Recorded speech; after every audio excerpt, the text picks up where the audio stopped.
It was an unknown number. The casualties that lay on Claw Mountain.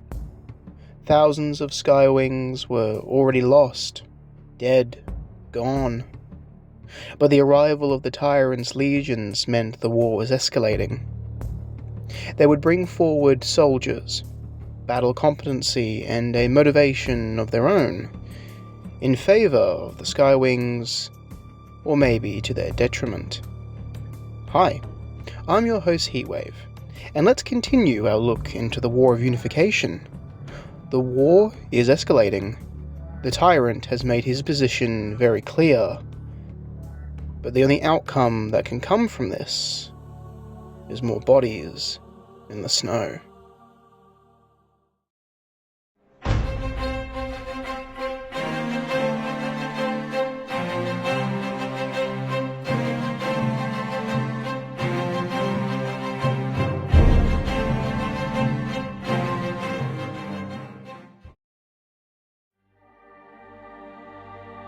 The Skywings are in position, my lord. Let them go first. But they're our allies. Shouldn't we engage the campaign together? They're our allies, Cairo.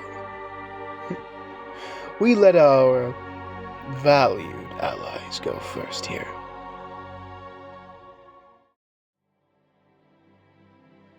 The War of Unification has begun, and already the death toll is climbing. The Skywings and IceWings have been fighting for weeks, yet no progress was being made. What was predicted to be an easy conflict declined into a grueling attrition. With the unpredictable and evasive tactics of the IceWings, it made holding and fortifying strategic ground useless. The Icewings would appear from the snow, attack, lead rubble and ruin before disappearing into the frost. This unconventional style to warfare wasn't at all sympathetic to the Skywings. Yet every day, it seems, if one Skywing dies, there are always two more to take his place. If something isn't done soon, well, the Skywings won't need to worry about overpopulation for much longer. Unfortunately, the Concorde at this time, a Skywing named Spitfire, wasn't that versed in the ways of warfare. His appointment was merely because he was related to Queen Foxbat. As a dragonet, his obsession with playing soldiers made him, on the surface, mind you, a good fit for duty. But his pride in the Sky Shields was misguided. He thought that no other army could beat the Sky Shields, so if he throws a large amount of soldiers at the problem, it's bound to go in his favor. Too bad the current war didn't follow his just logic. Queen Foxbat was applying pressure. The Sky Shields need to step up their attack and actually get something done. That's because the Queen wasn't entirely trustworthy of the Tyrant of the Mojave. She didn't want to rely on his aid, as that meant, somewhere down the line, he would ask for a return on this little favor. Something the Queen wasn't inclined to do. Yet her advisors were the opposite. While they agreed they didn't really want to give over any authority to the Sandwings were offering to help, to arm and organize the Skywings for war. Frankly, at this point, the Sky Shields aren't really helping the Winglets' cause at all. Plus, if the Skywings lose to the Icewings, what's stopping the Sandwings from just taking out their kingdom? At least they can now keep them at arm's length and, hopefully, stave off the ire of their ruler. The Tyrant himself didn't meet with Foxbat, because he's the Tyrant of the Mojave, he has more important things to do than talk to lesser dragons. The deployment of the Tyrant's Legion was a surprise, actually, to Foxbat. She expected only a mere talonful of soldiers, but 3 full Tyrant's Legion? Even the Skywing Queen wouldn't put all her eggs in a basket.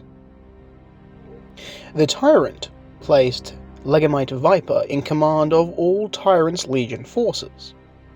He, of course, has shown great loyalty and was in command of the 1st Tyrant's Legion. What more endorsement does one need? He would be the voice of the Tyrant, his military and diplomatic will while among the Skywings. To the chagrin of Foxbat, of course. Yet she had to ask, why such a strong military response, especially how the Sandwings were never invited into the Skywing Kingdom, or invited to join the war, mind you. But apparently, according to Viper, the poor tyrant's son, Summer, was unjustly murdered by Icewings after he and he alone tried to stop the war and talk the Icewings into apologizing. The death of the tyrant's son cannot go unpunished, of course. So the tyrant sent his very best, all of his very best, to make sure justice is served. First, Viper began to divide the 3 legions into the most appropriate areas of attack. The 1st and 2nd Tyrant's Legion would take the fight along with the Skywings up the mountain. The 3rd Legion, the smallest legion, and of course led by Cinnamon, but because she is a big dumb hybrid whore who the Tyrant got bored of, Cinnamon couldn't be very good at warfare, so Viper sent her to patrol along the base of the mountain ranges to stop any pesky Icewings outflanking the Sandwing offensive. The Tyrant's legions were far better equipped than the Skywings, and especially for war, not only because their individual inductii wear finely crafted battle armor, or how they fight and train in infantry sections, but the fact that their legion organized themselves to have recon troops, engineers, medical staff, and heavy weapons. Viper came up with an effective battle plan, and, most importantly, a campaign goal. Things the Sky Shields didn't manage to do. The Sandwings and Skywings' overall goal to finish the war was to chase the Icewings up the mountain peaks and then lay siege to what's left of their miserable little winglet. They wanted to force the Icewings to come and fight on their own terms, or let them all starve to death. But Viper's grand campaign would need a few more parameters for success. While yes, it was already cold up on Claw Mountain, the Tyrant's legions had to move quickly to battle the coming winter. If they are too late to complete their objectives, the Icewings can counterattack on their own terms in the thick snow and deadly cold of Pareena's winters.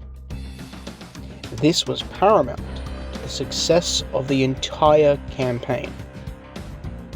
Now, to tactically achieve this goal, the Sandwings will use their greater understanding of battle tactics and ranger combat equipment to simply eliminate the arrogant Icewings.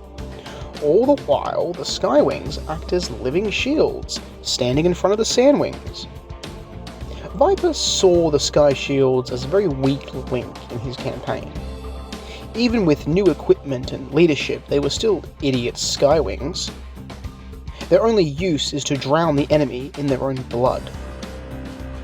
The Concord was stripped of his title. Of course, Spitfire didn't like this at all, but those around Queen Foxbat demanded it so. He was really bad at conducting this war. Spitfire reluctantly stepped down and abandoned the Sky Shields, choosing to live alone in the mountain ranges close to the palace. The Sky Shields were now under the influence of the Tyrant's legions. To make their alliance seem more legit, though, the Scorched Sky Coalition was thus formed. The Sky Shields were reorganized into cohorts mimicking the Tyrant's legions. They were given Sandwing officers and formed into sections of 20 to 50 Skywings, which overall were known as Sky Formations, and there were 3 of them: Sky Formation Rattler, Sky Formation Quicksand, and Sky Formation Stinger. The Sky Shields received better training from their officers, but also new Sandwing-produced equipment, including new armor that could actually protect the Skywing from harm, yet it was a bit heavy. Field equipment was issued just like how the Inductii carry their kit. New cold weather bedrolls, field bags, and the like were given over. And to complete their entirely new ensemble, new issued weapons, which were 2 twin small daggers, lightweight, easy to carry, and could be used in flight. The Sky Shields now were dressed like professional soldiers. Little good it would end up doing them. Viper and Quicksand had already drawn up the first moves of their battle plans, but for clarity, they had to share them with the Skywing Queen. Give her the illusion she had any power in this. Especially when Foxbat voiced her displeasure at the garrison forces of Sandwings. How was the Skywing Kingdom expected to feed all of Viper's troops? But dumb Skywing, the Tyrant's legions are fully organized, a modern fighting force. They are fully able to supply themselves from the Mojave with caravans of logistic troops. The Skywings could keep their meager stock of provisions for themselves. But anyway, back to the war, the whole point of Viper's deployment. He wasn't interested in the politics of his appointment, though. No, he'd rather get down to the slaughter of the undignified and uneducated winglets. The first incursions of Skywings left their holdout positions in and around the ice forest. Their goal was simple: recon by fire. Simply meaning, the Skywings were told to walk slowly in a direction and see what happens. The Inductii officers wanted to see exactly the conditions the Skywings were fighting at and the tactics of the Icewings. The Tyrant's Legion had a better understanding of scouting procedures than the lower Skywing allies. They sent their so-called Reconnaissance, dedicated recon troops of the Tyrant's legions. They camouflaged themselves in pine leaves and snow to mask their stalk approaching behind the Skywings. As the Skywings took the hits, their Reconnaissance would keep a keen eye, looking for hints of their Icewing enemy tactics. And of course, the same thing happened. The Icewings rose up from the snow and ice, as they had been doing for weeks. They appear suddenly and then unexpectedly, attacking with frost breath before disappearing right back into the snow, like nothing was there. The Reconnaissance observed this fact, and after the fight, they were able to discover the vast tunnel network the Icewings had been using. With this information, Viper adjusted his battle plans. The Icewings attack in small groups, and then use these tunnels to slip away. Viper dispatched his engineer Inductii to fill in the holes with large boulders and rocks whenever they could find them. By controlling the flow of movement, the Sandwings could goad the Icewings into battlefields of their liking and choosing. Which was Viper's very goal. He wanted to get this war underway, and one hurdle the Skywings couldn't get past was the whole lower peaks and ice forest. Couldn't even get past the doorstep. So, the Skywings and Sandwings advanced out of their defensive positions to create 2 large rings around the ice forest. This action took hundreds of soldiers, and their goal was to create a hollow area of space behind them, perfect for the Icewings to creep in. And the Icewings? They fell for the deception. Using what tunnelways weren't covered up by the Sandwing engineers, they snuck into the forests behind the rings. Dumb Skywings leaving their backs exposed to an Icewing ambush. You'd almost take pity on the Skywings. until a steel arrow buried its way into the skull of one encroaching Icewing. Like clockwork, the innermost ring, which was kilometers upon kilometers, and ranks upon ranks of Skywings and Sandwings all turned around to face inward at the exposed Icewings, and they were ready to meet the enemy. They had planned on this. They had expected the Icewings to come up right behind them.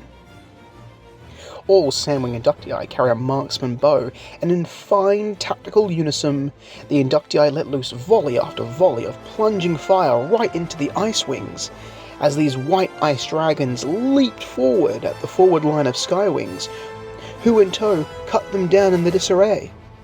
The fleeting Icewings had no defense against flying walls of arrows, and as the battle seemed to become more doomed, the Icewings had no choice. They left, they slinked back away into the snow and catacombs. Finally a decisive victory for the Skywing. Finally the war was taking a better approach. While the Icewings had been beaten back for now, it doesn't mean it was over that soon. The Icewings led another counterattack, hoping to break this new blockade. But running into a hail of Sandwing ammunition wasn't really that smart. So the Icewings took it slow. They walked, they crawled slowly on their bellies, making themselves as small as possible, dipping their wings into the fresh snow to camouflage themselves just enough.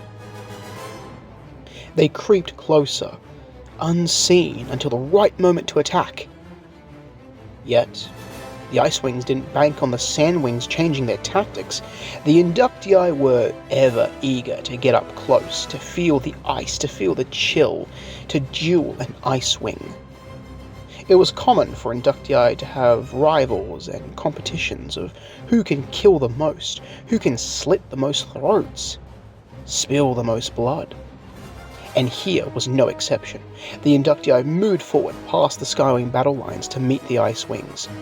As per their training, the inductii fought in their sections and formations, all members moving as one, fighting as one, dominating as one. Using a combination of spears and swords, the inductii created an uncompromising and impenetrable wall of silver edge. If one Icewing leaped into the air attacking an inductii, a spear would pierce their heart quick and true. Or if an Icewing charged head-on, ice talons flared to strike, they were met with a swinging claymore, enough to split a dragon in two. It was getting a bit crowded on the snowy battlefield, as Icewing corpses began to create natural barricades. Blue blood ran deep, and while the inductii weren't without losses, the Icewings slithered back into the snow. Time and time again, the Scorched Sky Coalition has proven its superior quality. Viper was very pleased with this outcome, as he had so planned. Yet the Skywings got a massive morale boost, finally a visual indicator they were winning the war. A sign that after all those deaths, progress was being made to secure the icy forest hunting grounds. And that's the best part. The Skywings had captured exactly what they wanted. Queen Foxbat was pleased and ordered Viper to recall the Skywings. They'd won. But it's never that easy in war, is it? Viper refused to hand over command. His objective was to wipe out the Icewings. So what if they took some ground? The problem would just keep coming back. Yet the Queen was silenced by her own advisors. It seems they have more power and influence in the Skywing Kingdom than the actual Skywing Queen. Viper drew up plans for his second part of the campaign, and none too soon. Autumn had begun, and winter was approaching fast. The Tyrant's legions needed to get up the mountain as soon as possible. Viper left some 3rd Tyrant's Legion inductii to garrison the ice forest, while he sent his own legion, along with Quicksand, to pressure the fleeing Icewings up the craggy peaks of Claw Mountain. The climb of the mountain was going to be the actual hard part of the campaign. The temperature will drop, the terrain will be difficult to scale, and supply lines will be stretched. but the Tyrant's legions moved on. Their next objective was to create a defensive ring around the middle peaks of Claw Mountain. This should easily starve out the Icewings and force them into a desperate attack. As the Sandwings and Skywings climbed the peaks, they were met with resistance, as to be expected. On small mountain trails and large, jagged plateaus, the besieged Icewings fought desperately to keep the Tyrant's legion and their Skywing allies at bay. Yet it was a losing battle. They had neither numbers or fighting prowess, and with the Inductia engineers demolishing and blocking their tunnels, their only hope left was to fall right into the Sandwing strategy.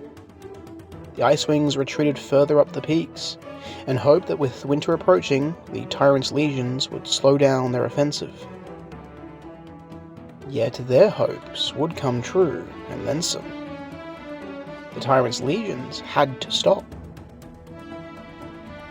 Unlike the Skywings, who, even with their poor supply lines, were relatively close to their kingdom and military forces, the Sandwings had to get all their goods straight from the Mojave, requiring days of talon travel over the mountains to reach the Inductii in need.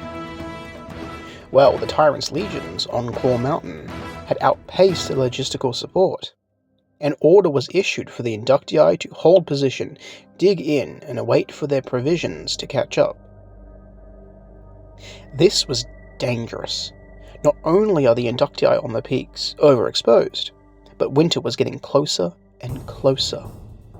Hundreds of troops, sand and sky alike, awaited much-needed food and fur.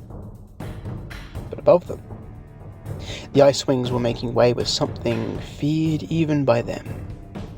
A torrent of snow and rock. It was a mere rumble, insignificant at first, yet as it built momentum, it tumbled down Claw Mountain. Not one, not two, but 3 avalanches, created in equal measure, barreling down the higher mountains towards the Sandwings like a tsunami of snow. It washed over the poor Inductii, throwing them around. It picked them up and smashed them against the rocks. It split scales and snapped bones, crushing the Inductii who were caught in the onslaught. And to add, it buried them under layers of snow.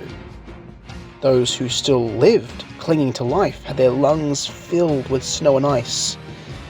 Ironically, as they choked on their own blood. Those soldiers who dashed and darted into the air were no better. The avalanche kicked up clouds of smoke, making visibility impossible. Silhouettes that appeared could be lost in dazed Sandwings, but rather like before, the Icewings sliced through the air. This natural disaster wasn't so natural after all.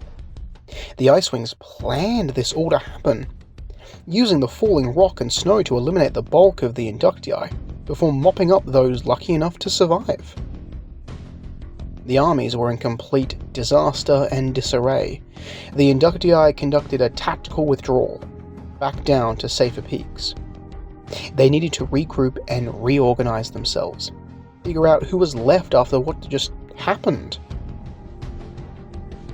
And there was a lot of casualties. Quicksand, angered, boiled over his desire to counterattack immediately. Yet Viper could see the writing on the wall. They had lost this fight. They needed time to regroup, make their supply lines stronger, lick their wounds. Winter was approaching, and now was the time to accept the fact that they got beaten. When winter eventually hit, the fighting on Claw Mountain stopped almost entirely. It was too cold for the Scorched Sky Coalition to conduct any engagements. And the Icewings, in their fragile state, they too needed to gain their strength. What seemed like a swift victory for the Sandwings was not meant to be. The Tyrant was not happy with this outcome. His armies have spent months fighting with little gain. The Tyrant's master plan would need a little update. While his military generals figure out how to end the war quickly and keep their heads attached, The Tyrant figured he needs more willing allies to throw at this issue. Draw out those useless winglets and use them in his war. And once finished, backstab them. Backstab the depleted and exhausted allies.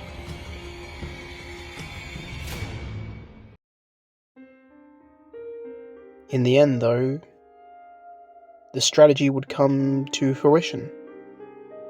One winglet will not survive the Tyrant's wrath. But that, of course, is a story for another episode.